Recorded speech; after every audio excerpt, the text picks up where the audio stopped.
Shri Swami Samarth friends, दुःखाला कसे सामोरे जायचे स्वामी काय सांगतात बघूया। सगळेच दरवाजे बंद आहेत।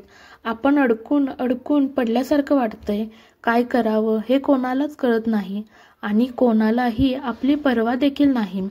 अपेक्षित असतं तेच लोक सोडून जात आहेत। आपले जीवन आपल्याला इतके रडवत आहे। इच्छा असूनही आपण दुःखातून मुक्त होऊ शकत नाही। आपले पूर्ण ताकद आणि पूर्ण बुद्धिमत्ता वापरूनही आपल्याला आपल्या समस्यावर तोडगा भेटत नाही। अशी एकही गोष्ट नाही जी माझ्या मनासारखी होत आहे। प्रेमळ स्वामी भक्तांनो, आपल्याला कोणी साथ देईल की नाही हे ठाऊक नाही, पण प्रत्येक सुखदुःखात देव तुमच्या सोबत असतो।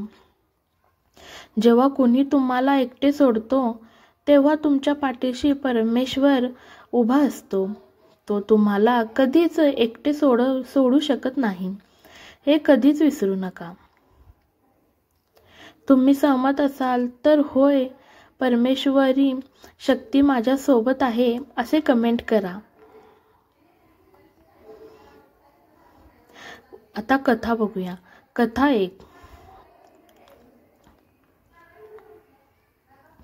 एकदा अकबराने बिरबलाला विचारले, मला सांग, देव मोठा की मी मोठा? बिरबल म्हणाले, तुम्ही मोठे आहात। गुरु हे ऐकून अकबर म्हणाले, मी ऐकले होते की तुम्ही खूप हुशार आहात, पण तुम्ही मी आनंदी होण्यासाठी खुशामत देत आहात, म्हणूनच तुम्ही मला देवापेक्षा मोठे म्हणत आहात। मग बिरबल म्हणाले, महाराज, तुमच्यात इतके शक्ती आहे की जी देवाकडे देखील नाही। अकबरने विचारले, कोणती शक्ती आहे ती? तेव्हा बिरबल म्हणाले, जर तुम्हाला कोणाचा राग आला तर तुम्ही त्याला शिक्षा करू शकता।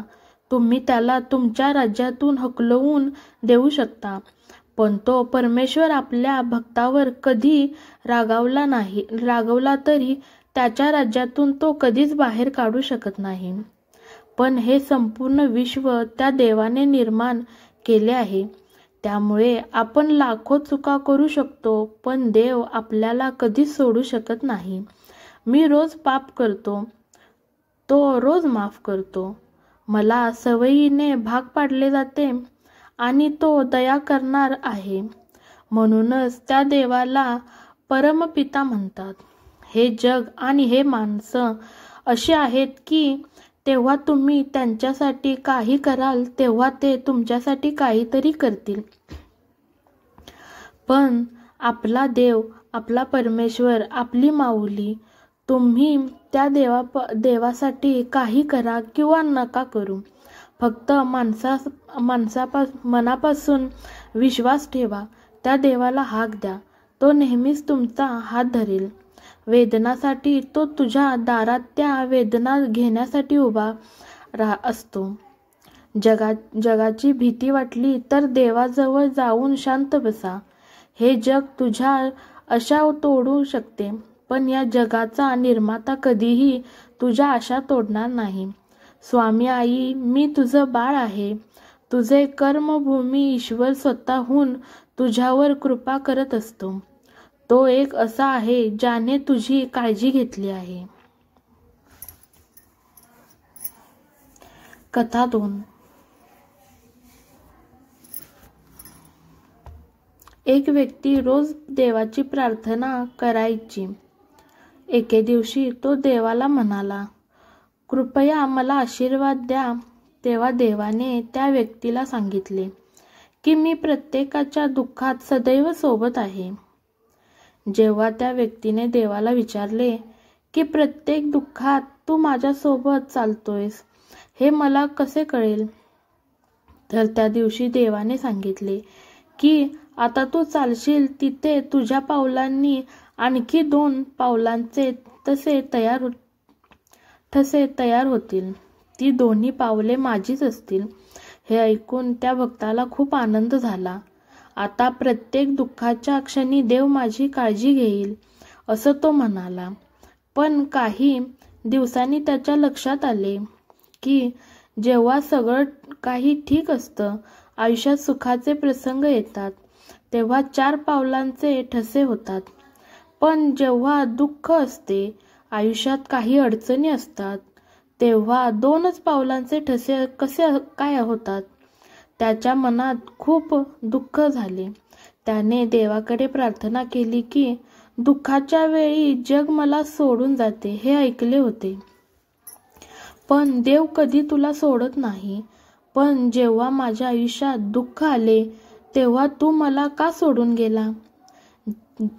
जेव्हा दुःख असते तेव्हा 2च पाऊल खुणा उमटतात.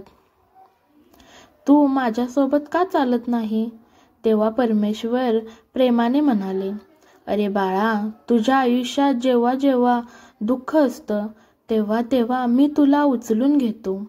म्हणूनच माझ्या पावलांचे ठसे उमटत नाहीत.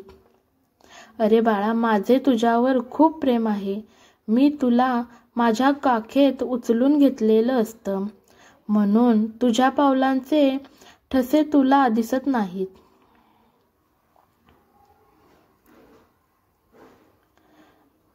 दुःख किती काळ टिकते? दुःखाच्या प्रक्रियेस 1 वर्ष किंवा त्याहून अधिक कालावधी लागणे सामान्य आहे.